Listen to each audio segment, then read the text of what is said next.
할렐루야. 오늘 수요 성경 예배, 성경 공부에 오신 여러분들 주의 이름으로 환영합니다. 오늘은 저와 함께 사도행전 7장 함께 살펴볼 텐데요. 이 시간을 통해서 하나님께서 우리에게 말씀하시는 바를 잘 깨닫고 또 하나님 말씀 앞에 순종할 수 있는 그런 귀한 시간이 되면 좋겠습니다. 마음을 모으고 우리 기도함으로써 성경 공부 시작하도록 하겠습니다. 기도하겠습니다. 참 좋으신 하나님 감사합니다. 저희들에게 사도행전 계속해서 공부할 수 있도록 은혜 주셔서 감사합니다. 또 말씀을 깊이 상고하고자 하는 마음을 주셔서 이 시간 함께 모이게 하시니 또 감사합니다. 복된 시간 되게 하시고 하나님의 말씀을 또 깊이 깨달아서 주님 말씀대로 순종하며 살 수 있는 저희 삶이 될 수 있도록 인도하여 주시옵소서. 이 시간 처음부터 끝나는 시간까지 하나님께서 동행하시고 인도하실 줄 믿사옵고 또 부족한 저의 입술을 통하여 하나님 역사하여 주시옵소서. 풍성하게 하실 우리 주님을 기대하며 감사하며 예수님의 이름으로 기도합니다. 아멘. 우리 다 같이 찬송가 함께 부르시겠습니다. 505장 찬송가 부르겠습니다.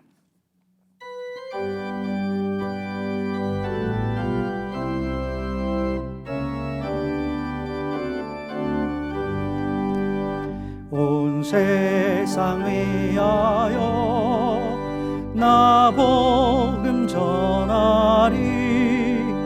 만 백성 모두 나와서 주 말씀 들으라. 죄 중에 빠져서 헤매는 자들아, 주님의 음성 듣고서 너 구원 받으라. 전하고 기도해 내일 증인 되리라. 세상 모든 사람 다 듣고 그 사랑 알도록 온 세상 위하여 이 복음 전하리. 저 죄인 회개하고서 주 예수 믿으라. 이 세상 구하려 주 돌아가신 것 나 증거하지 않으면 그 사랑 모르리. 전하고 기도해 매일 증인 되리라. 세상 모든 사람 다 듣고 그 사랑 알도록 온 세상 위하여 주의 힘하니. 주 예수 이름 힘입어 이 복음 전하자. 먼 곳에 나가서 전하지 못해도 나 어느 곳에 있든지 늘 기도 힘쓰리. 전하고 기도해 매일 증인 되리라. 세상 모든 사람 다 듣고 그 사랑 알도록.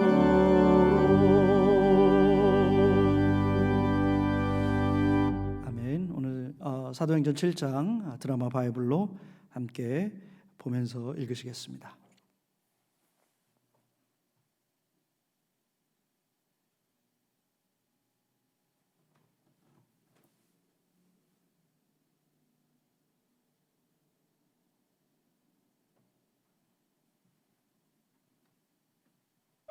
메소포타미아에 있을 때 영광의 하나님이 그에게 보여 이르시되 내 고향과 친척을 떠나 내가 내게 보일 땅으로 가라 하시니, 아브라함이 갈대아 사람의 땅을 떠나 하란에 거하다가 그의 아버지가 죽음에 하나님이 그를 거기서 너희 지금 사는 이 땅으로 옮기셨느니라. 그러나 여기서 발붙일 만한 땅도 유업으로 주지 아니하시고, 다만 이 땅을 아직 자식도 없는 그와 그의 후손에게 소유로 주신다고 약속하셨으며, 하나님이 또 이같이 말씀하시되 그 후손이 다른 땅에서 나그네가 되리니 그 땅 사람들이 종으로 삼아 400년 동안을 괴롭게 하리라 하시고, 또 이르시되 종 삼는 나라를 내가 심판하리니 그 후에 그들이 나와서 이곳에서 나를 섬기리라 하시고, 할례의 언약을 아브라함에게 주셨더니 그가 이삭을 낳아 8해 만에 할례를 행하고, 이삭이 야곱을, 야곱이 우리 12조상을 낳으니라. 여러 조상의 요셉을 시기하여 애굽에 팔았더니 하나님이 그와 함께 계셔 그 모든 환난에서 건져내사 애굽 왕 바로 앞에서 은총과 지혜를 주시매, 바로가 그를 애굽과 자기 온 집의 통치자로 세웠느니라. 그때 애굽과 가나안 온 땅에 흉년이 들어 큰 환난이 있을세. 우리 조상들이 양식이 없는지라. 야곱이 애굽에 곡식이 있다는 말을 듣고 먼저 우리 조상들을 보내고 또 재차 보내매, 요셉이 자기 형제들에게 알려지게 되고 또 요셉의 친족이 바로에게 드러나게 되니라. 요셉이 사람을 보내어 그의 아버지 야곱과 온 친족 75사람을 청하였더니, 야곱이 애굽으로 내려가 자기와 우리 조상들이 거기서 죽고 세겜으로 옮겨져 아브라함이 세겜 하몰의 자손에게서 은으로 값주고 산 무덤에 장사되니라. 하나님이 아브라함에게 약속하신 때가 가까우매 이스라엘 백성이 애굽에서 번성하여 많아졌더니, 요셉을 알지 못하는 새 임금이 애굽 왕위에 오르매 그가 우리 족속에게 교활한 방법을 써서 조상들을 괴롭게 하여 그 어린아이들을 내버려 살지 못하게 하려 할세. 그때 모세가 났는데 하나님 보시기에 아름다운지라. 그의 아버지의 집에서 3달 동안 길리더니 버려진 후에 바로의 딸이 그를 데려다가 자기 아들로 기르매, 모세가 애굽 사람의 모든 지혜를 배워 그의 말과 하는 일들이 능하더라. 나이가 40이 되매 그 형제 이스라엘 자손을 돌볼 생각이 나더니, 한 사람이 원통한 일 당함을 보고 보호하여 압제받는 자를 위하여 원수를 갚아 애굽 사람을 쳐 죽이니라. 그는 그의 형제들이 하나님께서 자기의 손을 통하여 구원해 주시는 것을 깨달으리라고 생각하였으나 그들이 깨닫지 못하였더라. 이튿날 이스라엘 사람끼리 싸울 때 모세가 와서 화해시키려 하여 이르되, 너희는 형제인데 어찌 서로 해치느냐 하니, 그 동물을 해치는 사람이 모세를 밀어뜨려 이르되, 누가 너를 관리와 재판장으로 우리 위에 세웠느냐? 내가 어제는 애굽 사람을 죽임과 같이 또 나를 죽이려느냐 하니, 모세가 이 말 때문에 도주하여 미디안 땅에서 나그네 되어 거기서 아들 둘을 낳으니라. 40년이 참에 천사가 시내산 광야 가시나무 떨기 불꽃 가운데서 그에게 보이거늘, 모세가 그 광경을 보고 놀랍게 여겨 알아보려고 가까이 가니, 주의 소리가 있어 나는 내 조상의 하나님, 즉 아브라함과 이삭과 야곱의 하나님이라 하신대, 모세가 무서워 감히 바라보지 못하더라. 주께서 이르시되, 내 발에 신을 벗으라. 내가 서 있는 곳은 거룩한 땅이니라. 내 백성이 애굽에서 괴로움 받음을 내가 확실히 보고 그 탄식하는 소리를 듣고 그들을 구원하려고 내려왔노니, 이제 내가 너를 애굽으로 보내리라 하시니라. 그들의 말이 누가 너를 관리와 재판장으로 세웠느냐 하며 거절하던 그 모세를 하나님은 가시나무 떨기 가운데서 보이던 천사의 손으로 관리와 속량하는 자로서 보내셨으니, 이 사람이 백성을 인도하여 나오게 하고 애굽과 홍해와 광야에서 40년간 기사와 표적을 행하였느니라. 이스라엘 자손에 대하여 하나님이 너희 형제 가운데서 나와 같은 선지자를 세우리라 하던 자가 곧 이 모세라. 신의 산에서 말하던 그 천사와 우리 조상들과 함께 광야 교회에 있었고 또 살아있는 말씀을 받아 우리에게 주던 자가 이 사람이라. 우리 조상들이 모세에게 복종하지 아니하고자 하여 거절하며 그 마음이 도리어 애굽으로 향하여 아론더러 이르되 우리를 인도할 신들을 우리를 위하여 만들라. 애굽 땅에서 우리를 인도하던 이 모세는 어떻게 되었는지 알지 못하노라 하고, 그때 그들이 송아지를 만들어 그 우상 앞에 제사하며 자기 손으로 만든 것을 기뻐하더니 하나님이 외면하사 그들을 그 하늘의 군대 섬기는 일에 버려두셨으니, 이는 선지자의 책에 기록된 바 이스라엘의 집이여 너희가 광야에서 40년간 희생과 제물을 내게 드린 일이 있었느냐? 몰록의 장막과 신 레판의 별을 받들었으며 이것은 너희가 절하고자 하여 만든 형상이로다. 내가 너희를 바벨론 밖으로 옮기리라 함과 같으니라. 광야에서 우리 조상들에게 증거의 장막이 있었으니 이것은 모세에게 말씀하신 이가 명하사 그가 본 그 양식대로 만들게 하신 것이라. 우리 조상들이 그것을 받아 하나님이 그들 앞에서 쫓아내신 이방인의 땅을 점령할 때 여호수아와 함께 가지고 들어가서 다윗 때까지 이르니라. 다윗이 하나님 앞에서 은혜를 받아 야곱의 집을 위하여 하나님의 처소를 준비하게 하여 달라고 하더니 솔로몬이 그를 위하여 집을 지었느니라. 그러나 지극히 높으신 이는 손으로 지은 곳에 계시지 아니하시나니 선지자가 말한 바 주께서 이르시되 하늘은 나의 보좌요 땅은 나의 발등상이니 너희가 나를 위하여 무슨 집을 짓겠으며 나의 안식할 처소가 어디냐? 이 모든 것이 다 내 손으로 지은 것이 아니냐 함과 같으니라. 목이 곧고 마음과 귀에 할례를 받지 못한 사람들아, 너희도 너희 조상과 같이 항상 성령을 거스르는도다. 너희 조상들이 선지자들 중에 누구를 박해하지 아니하였느냐? 의인이 오시리라 예고한 자들을 그들이 죽였고 이제 너희는 그 의인을 잡아준 자여 살인한 자가 되나니 너희는 천사가 전한 율법을 받고도 지키지 아니하였도다. 그들이 이 말을 듣고 마음에 찔려 그를 향하여 이를 갈거늘 스데반이 성령 충만하여 하늘을 우러러 주목하여 하나님의 영광과 및 예수께서 하나님 우편에 서신 것을 보고 말하되 보라, 하늘이 열리고 인자가 하나님 우편에 서신 것을 보노라. 그들이 큰 소리를 지르며 귀를 막고 일제히 그에게 달려들어 성 밖으로 내치고 돌로 칠세. 증인들이 옷을 벗어 사울이라 하는 청년의 발 앞에 두니라. 그들이 돌로 스데반을 치니 스데반이 부르짖어 이르되 주 예수여, 내 영혼을 받으시옵소서. 무릎을 꿇고 크게 불러 이르되 주여, 이 죄를 그들에게 돌리지 마옵소서. 이 말을 하고 자니라.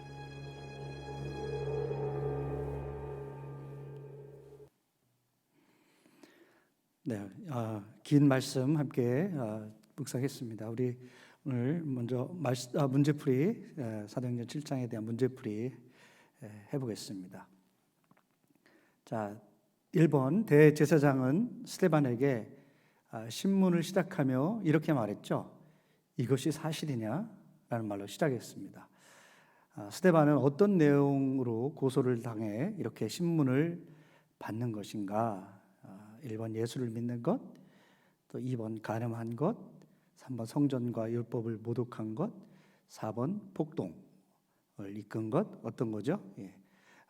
성전과 율법을 모독했다라는 고소 내용으로 이렇게 신문을 받게 된 것을 볼 수 있습니다. 자, 2번 대제사장의 질문에 스데반은 어떤 형식으로 대답을 했나요? 1번 사실 유무로 대답했다, 아니면 2번 설교로 대답했다, 3번은 응답하지 않았다, 무응답으로 일관했다, 아니면 변명을 했다. 성경은 뭐라고 얘기하고 있나요? 스데반은 2번 설교를 한 것을 볼 수가 있습니다. 아브라함부터 시작해서 이렇게 길게 역사를 이야기하면서 설교를 했죠. 설교로 대신 대답을 한 것을 보게 됩니다. 나중에 왜 스데반은 이런 형식을 빌렸을까? 대답을 왜 이렇게 했을까? 뒤에서 한번 다뤄보도록 하겠습니다. 자, 세 번째, 스데반의 변론에 등장하지 않는 성경 인물은 누구인가요? 1번 아브라함이다, 2번 요셉이다, 3번 모세, 4번은 베냐민. 스데반의 이 설교에 등장하지 않는 인물은 바로 4번 베냐민이 되겠습니다. 아브라함부터 요셉, 모세 이르기까지 쭉 나왔죠. 근데 베냐민은 나오지 않았습니다. 자, 4번, 하나님은 아브라함을 부르셔서 고향과 친척을 떠나 하나님이 보이실 땅으로 가라고 했죠. 자, 그럼 그 고향은 어디인가요? 어디를 떠나온 것인가요? 자, 1번 아수르, 2번 가나안, 3번 하란, 4번 메소포타미아. 어딜까요? 정답은 4번입니다.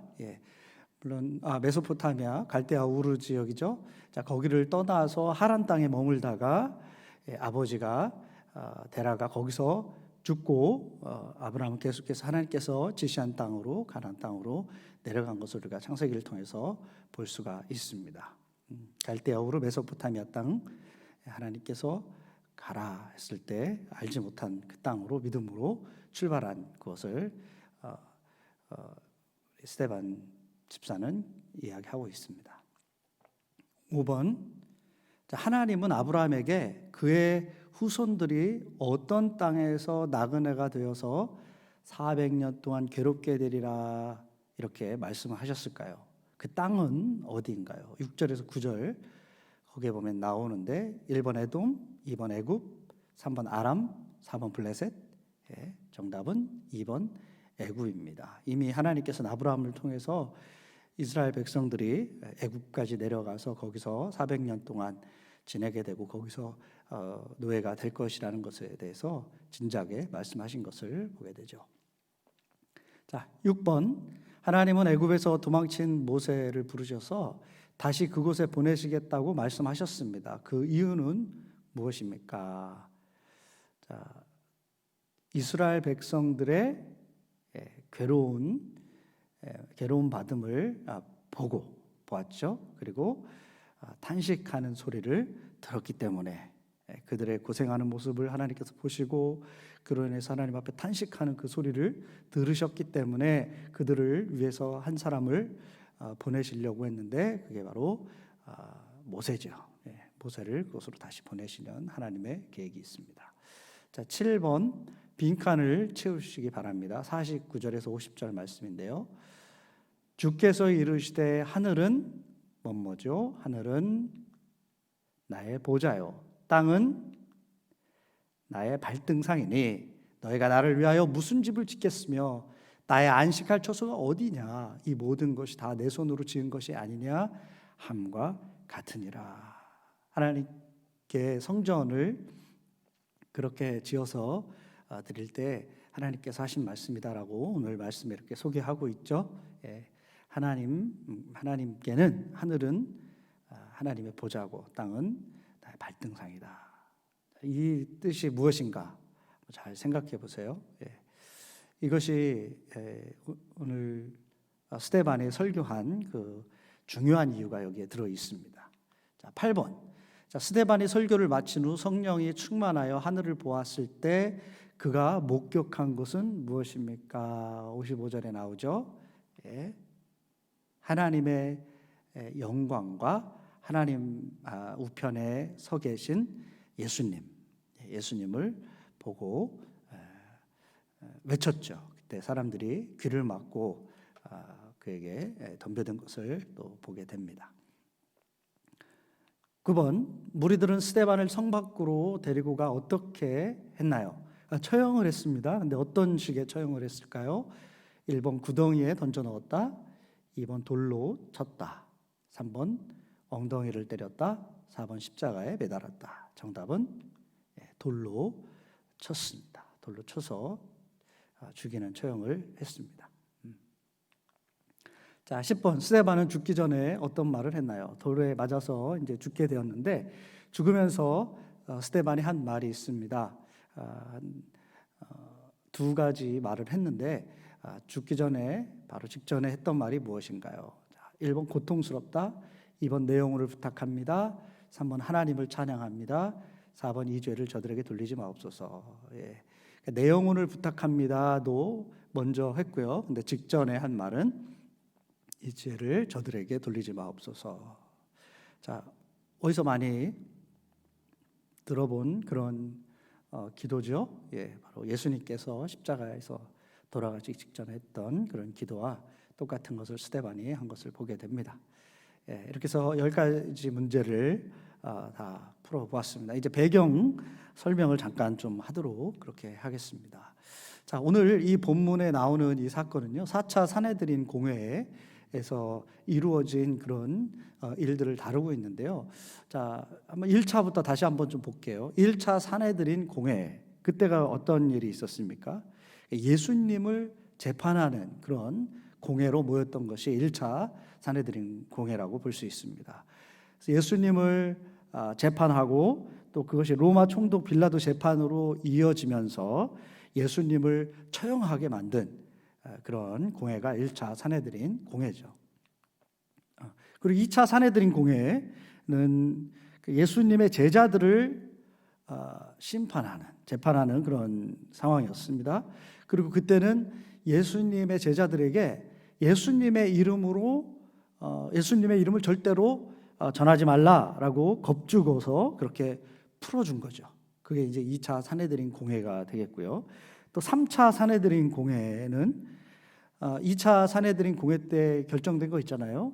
겁을 주고 보냈는데 조건이 뭐였습니까? 절대로 예수라는 이름으로 전하지 말라라는 그런 명령을 내렸는데 제자들이 그 명령을 따랐습니까? 아니죠. 따르지 않았죠. 내가 사람의 말을 우리가 들으려 하랴 아니면 들으랴 하나님의 말씀을 들으랴 하면서 담대하게 예수님을 계속해서 전했죠.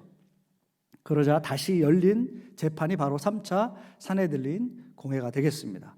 그때 제자들을 어떻게 했냐면 처벌을 했습니다. 채찍으로 그렇게 처벌을 하고 그리고 내보내는 그런 일을 한 것이 3차 산헤드린 공회가 되겠고요.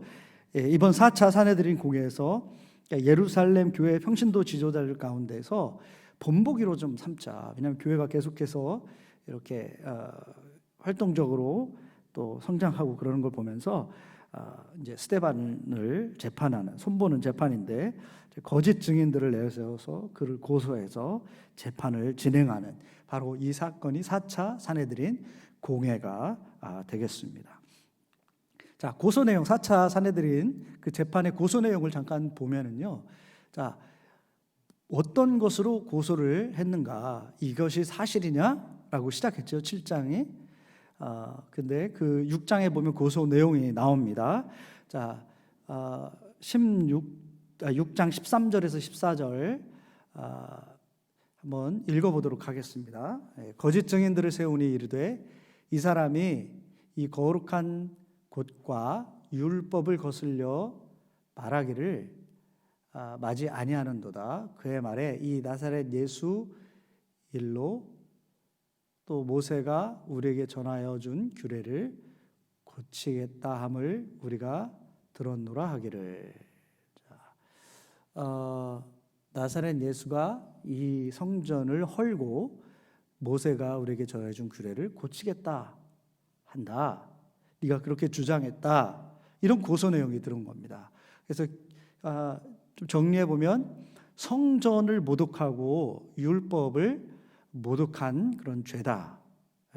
사실은 스데반이 이거에 대해서 그렇게 공공연하게 떠들고 다니진 않았죠. 거짓 증언, 거짓 증인들을 내세워서 내가 들었다. 이런 것을 하는 것을 들었다라고 이제 그렇게 모함하는 것입니다. 그래서 이것이 사실이냐 하고 물으면서 이 공회를 시작한 것이죠. 그런데 스데반의 반응이 좀 재미있죠. 우리 같으면 어떻게 대답을 할 수가 있겠습니까? 뭐 이렇게 이러한 고소가 내용이 들어왔는데 나는 그렇지 않았다. 사실과 다르다. 그렇다. 그렇지 않다. 맞다. 틀리다. 뭐 이렇게 할 수도 있는데 스데반은 전혀 그런 식으로 접근하지 않습니다. 그렇죠? 전혀 그렇게 하지 않고 대신 그 이스라엘 백성들의 역사를 아브라함 때부터 시작해서 쭉 나열하는 것으로 이렇게 자기가 무죄임을 변증하는 것을 시작하는 것이죠. 자, 그래서 여기서 한번 질문을 좀 드려보고 싶은데 왜 스데반은 이처럼 나는 아닙니다, 나는 억울합니다 이런 대답이 아닌 이렇게 역사를 나열했던 것인가? 설교거든요, 사실. 그렇죠? 설교를 길게 하고 있는데 왜 이렇게 역사를 담아내는 설교를 스데반은 하게 되는 것인가? 그것이 아주 중요한 질문이라고 봅니다. 우리 사도행전 7장을 이해하는 데 있어서. 왜냐하면 스데반은 지금 그를 고소하고 있는 사람들의 그 종교적 확신에 대한 그런 것을 아주 너무 잘 알고 있었어요. 저 사람들이 왜 저렇게 얘기를 할 수밖에 없는가? 그들 중심에는 무엇이 있는가?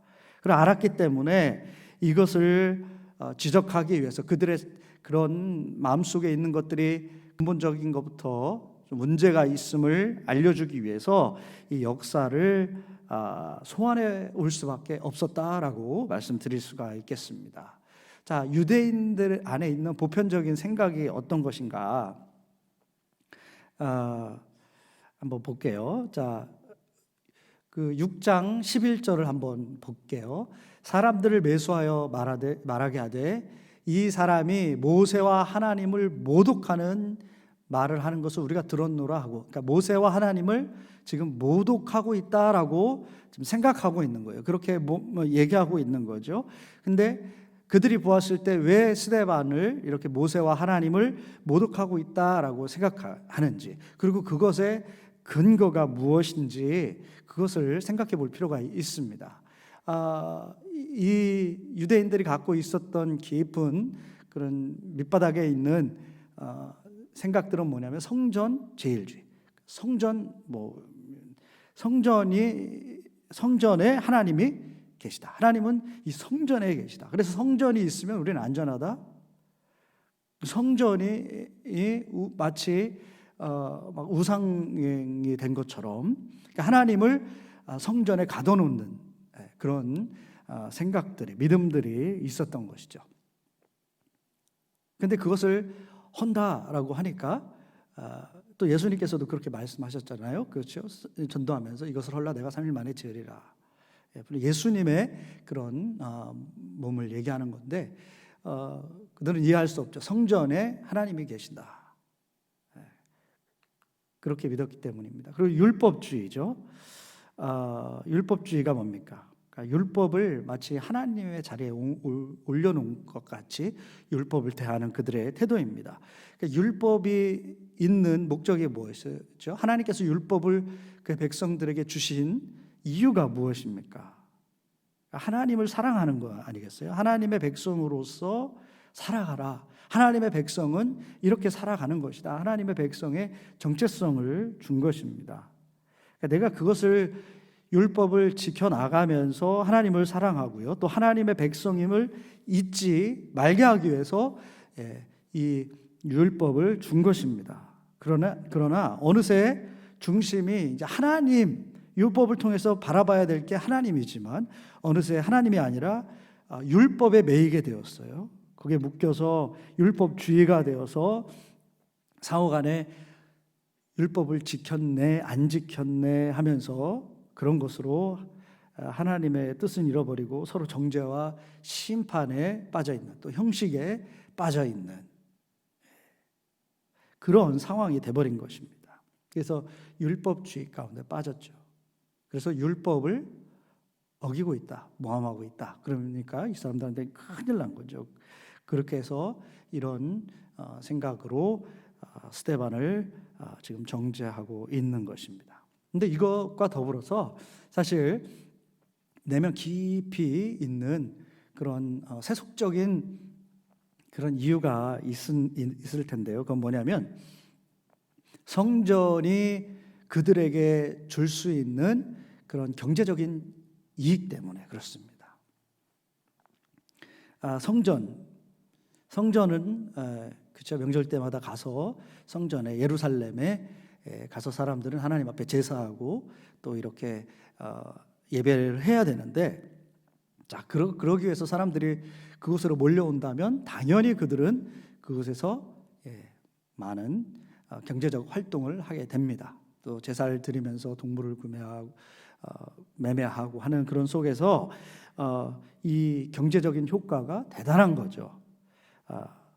그런데 이 성전, 그렇기 때문에 이 성전을 무시할 수 없는 것이죠. 성전은 영원히 그들의 주머니를 채워주기 위해서 상인들이나 아니면 종교적 지도자들이나 자신의 배를 불려주게 하는 그런 아주 중요한 경제적 수단이기 때문에 성전의 중요성은 더 말할 나위 없이 커지는 겁니다. 그렇지만 이건 세속적인 부분이니까 속으로만 갖고 있고 이제 겉으로는 종교적인 그런 열심을 가지고 성전에 대한 집착을 하고 있는 것을 우리가 볼 수가 있는 것이죠.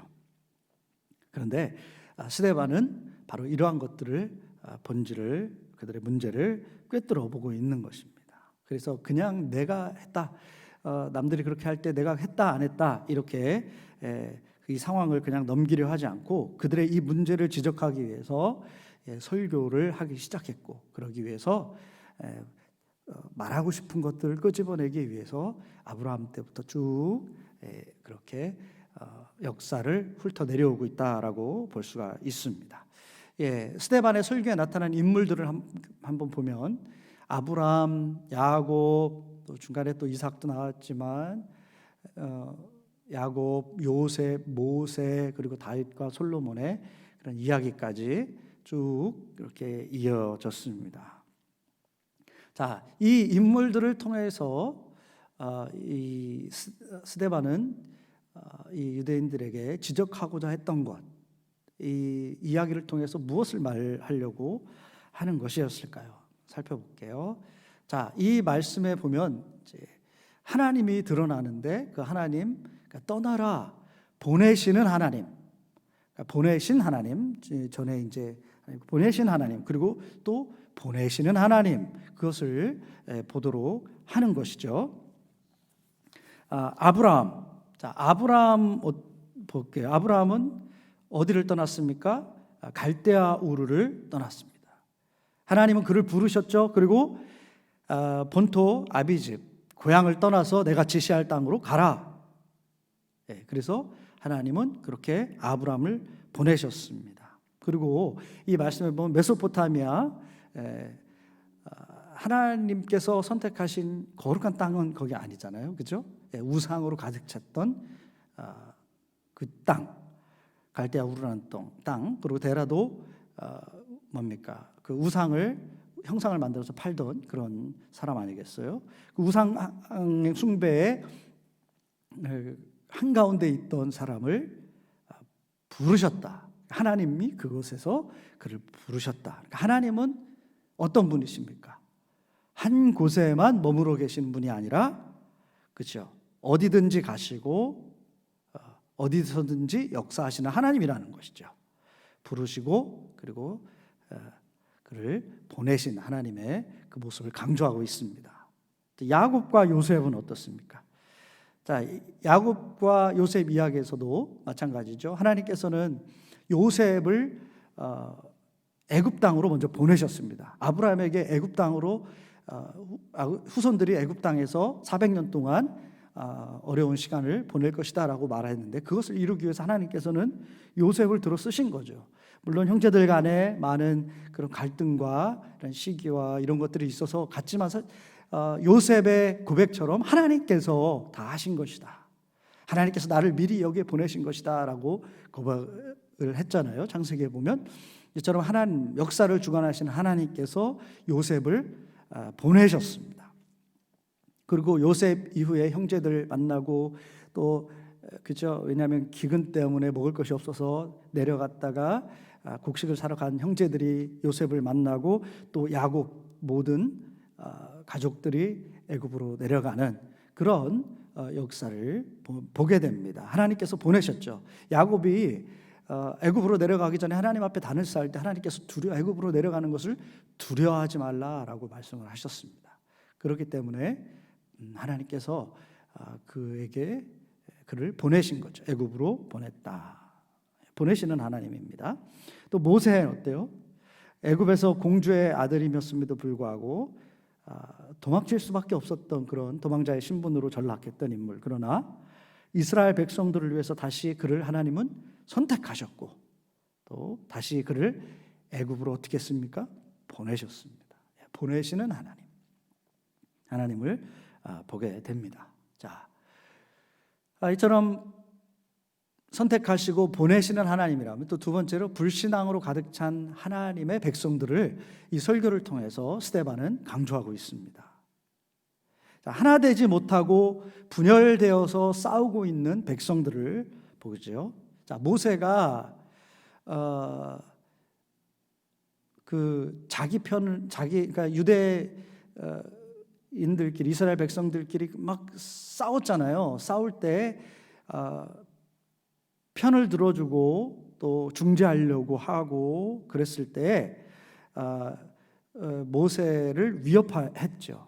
그러니까 그 이스라엘 자신의 백성을 괴롭히는 애굽인을 쳐서 죽였고 몰래 숨겨놨는데 그 이후에 그것을 아무도 모를 줄 알았는데 이스라엘 백성들이 알게 된 것이죠. 그리고 자기네 싸울 때 이렇게 중재하려고 나섰는데 우리까지 죽일 셈이냐라고 해서 이 모세의 죄가 그렇게 드러나게 되고 그래서 도망치게 되는 그런 역사를 보게 됩니다. 그러니까 하나 되지 못하고 분열되어 있는 싸우는 그런 백성들, 그런 이스라엘 백성들의 모습을 지적하고 있습니다.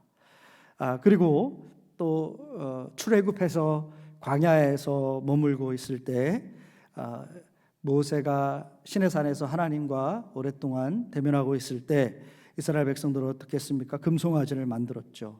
그리고 사람들이 또 불평불만이 쌓여가면서 애굽으로 돌아가려고 했던 그런 백성들, 그런 것들을 드러내고 있습니다. 또 솔로몬의 성전을 짓고 하나님의 초월성을 잊은 백성들. 아까 우리가 이거죠. 하나님은 뭐 하늘을 보좌 삼고 땅을 자신의 발등상으로 그렇게 하시는 분이 하나님이신데 성전을 들여서 하나님을 높여드리는 것은 좋았지만 이제 성전 주의에 빠져서 하나님을 거기다 가둬두는 그런 잘못을 하고 있는 것이죠. 하나님은 무소부재하신 분이다. 그런데 그것을 잊은 백성들이 되었습니다. 자, 그러면서 끝에 가서 이렇게 강조하죠. 선지자들을 줄곧 핍박해온 그 역사의 주인공들이 바로 우리들의 조상이고 우리들 자신이다. 당신들이다. 라고 그렇게 결론을 내리고 있는 것입니다. 하나님은 초월하신 하나님이시고 역사하시는 하나님이시고 보내시는 하나님, 지금도 보내시는 하나님, 우리들에게도 지금 보내시는 하나님이시다. 근데 역사 속에 쭉 보니까 이스라엘 백성들은 계속해서 하나님의 그런 초월성을 잃어버렸고 또 말씀하시는 하나님의 사람 선지자들을 줄곧 핍박해왔다. 지금 당신들도 그렇다. 이런 것을 이야기하고 있는 것입니다. 그래서 스데반 설교의 중심 메시지를 보면 하나님은 무소부재하신 하나님이다.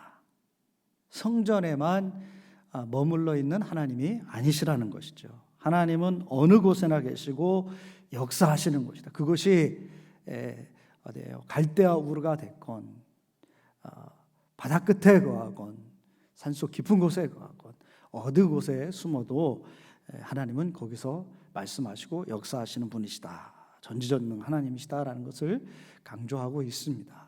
자, 두 번째, 일하시는 하나님이시죠. 하나님은 이처럼 어디에나 계시고 일하시며 역사를 창조하시는 하나님이시다.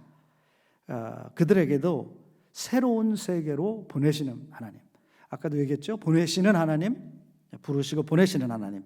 또 그것을 위해서 하나님께서 그전에도 그렇게 하신 것처럼 그것을 위해서 이 땅에 예수 그리스도를 보내시고 그분을 통해서 구원을 이루어 주신 하나님이시다라는 것으로 나아가는 것입니다. 또 세 번째, 고소하는 그들의 죄를 지적합니다. 역사 속에서 하나님은 계속 일하시고 구원을 이루어 가셨지만 그의 백성들은 계속해서 불순종하여서 하나님의 뜻을 이루지 못했다.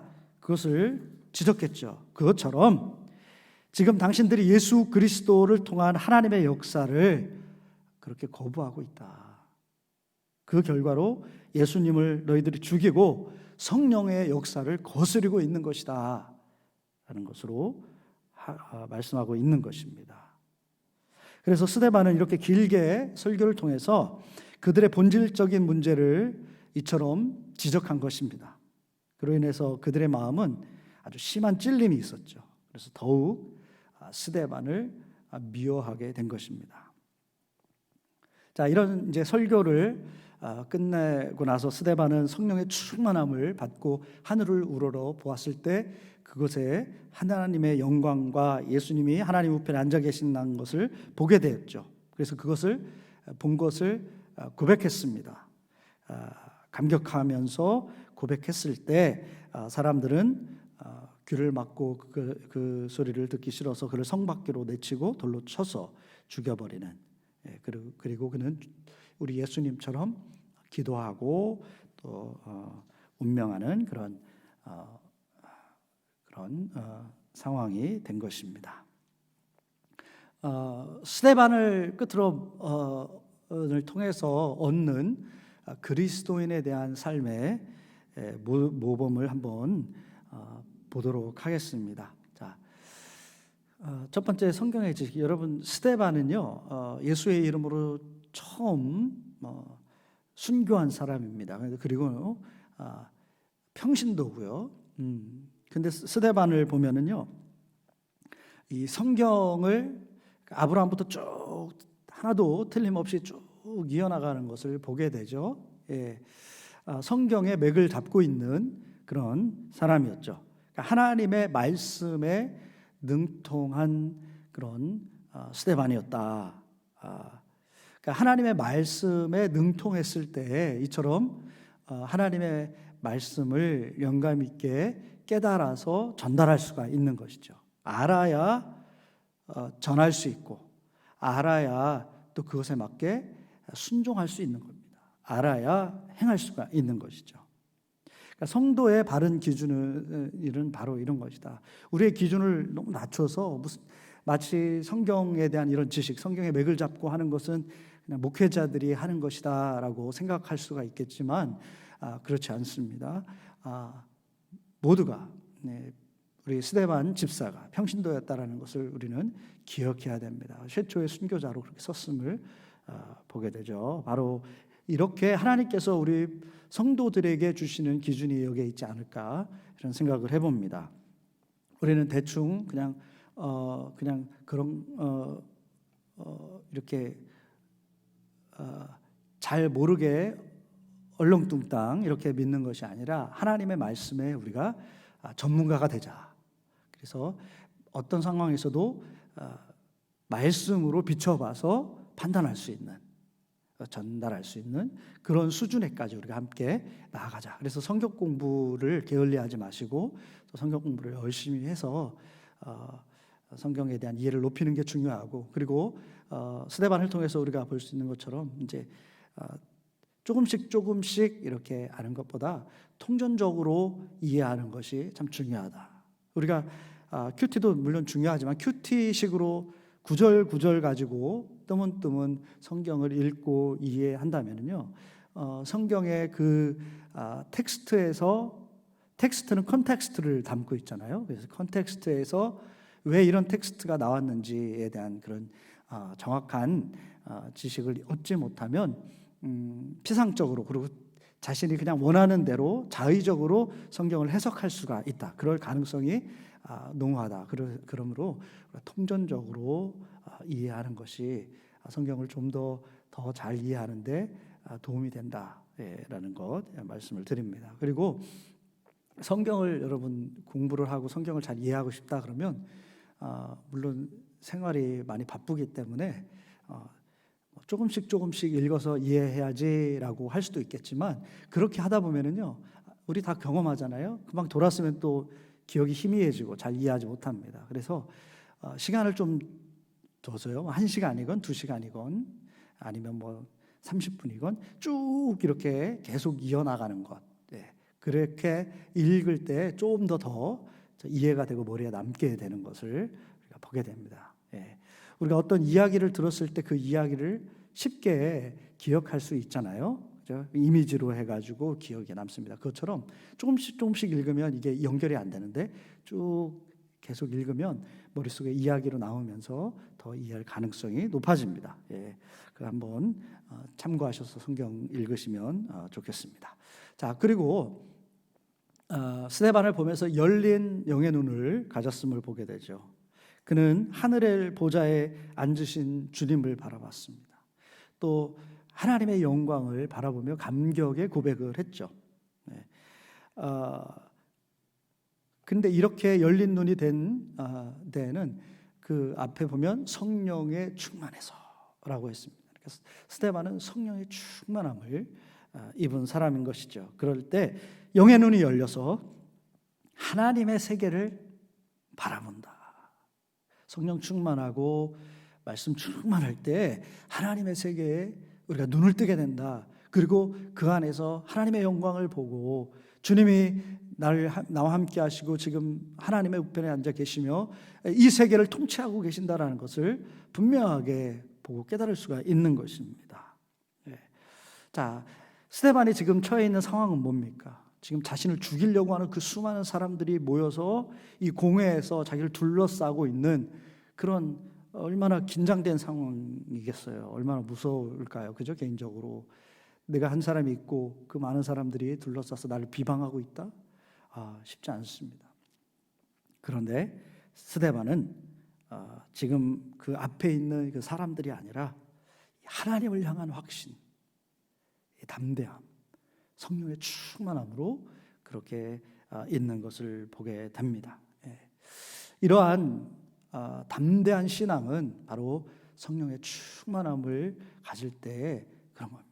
될 수가 있는 거죠. 성령의 충만함을 받기 위해서 우리는 이처럼 스데반처럼 말씀에 가까이 하고 또 기도하기를 게을리지 않고 주님과 동행할 때 성령님께서 어떤 그런 상황에서도 역사하실 것입니다. 그런 삶이 되기를 원합니다.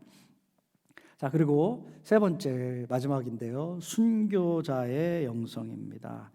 그러니까 순교자는 하루아침에 그냥 스데반이 하루아침에 그냥 순교자가 될 만큼 그렇게 성장했다라고 볼 수가 없겠지요.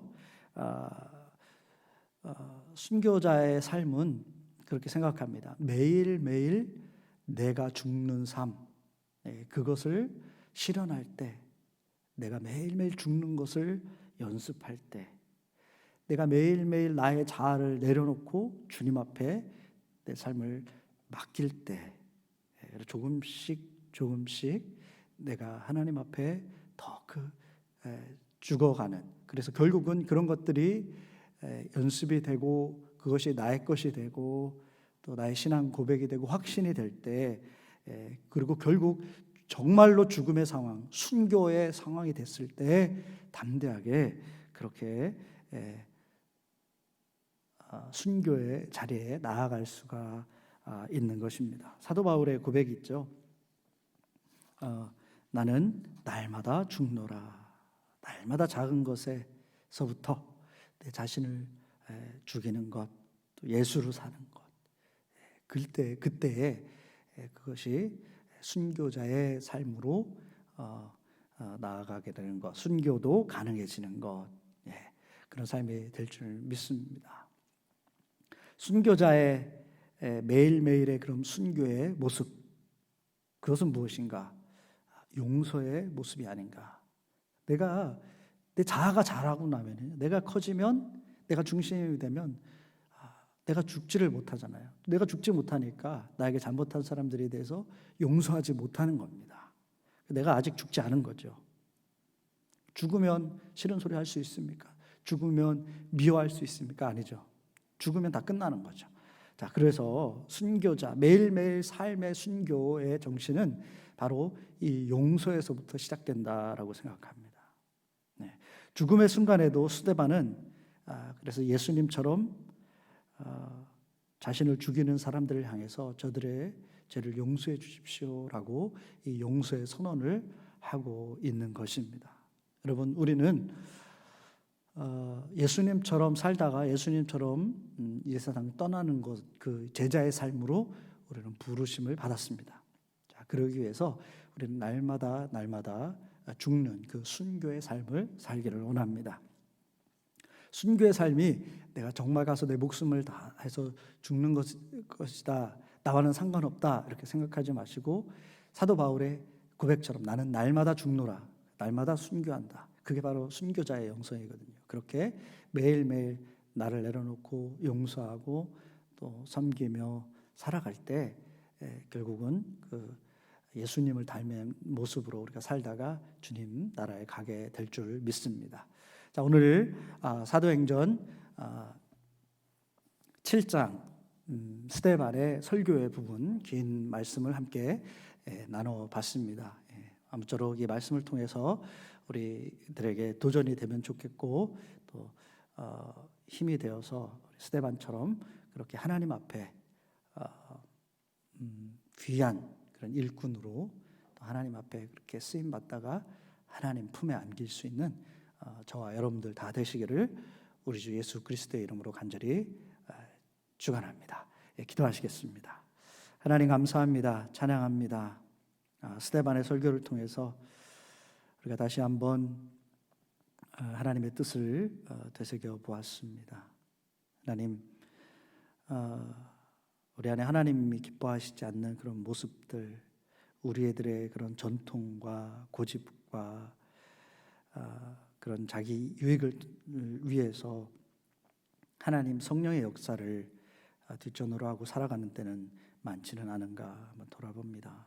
하나님, 주님의 뜻이 우리의 뜻이 되어서 순종하고 스데반처럼 하나님의 말씀에 사로잡혀서 타협하지 않고 끝까지 순종의 걸음을 걸어갈 수 있도록 인도하여 주시옵소서.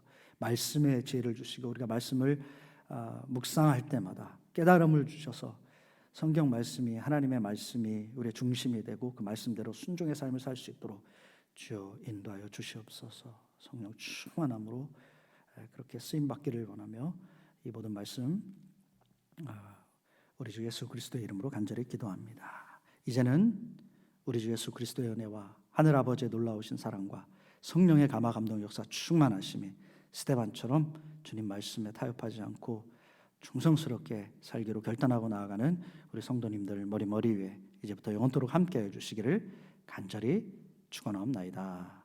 아멘.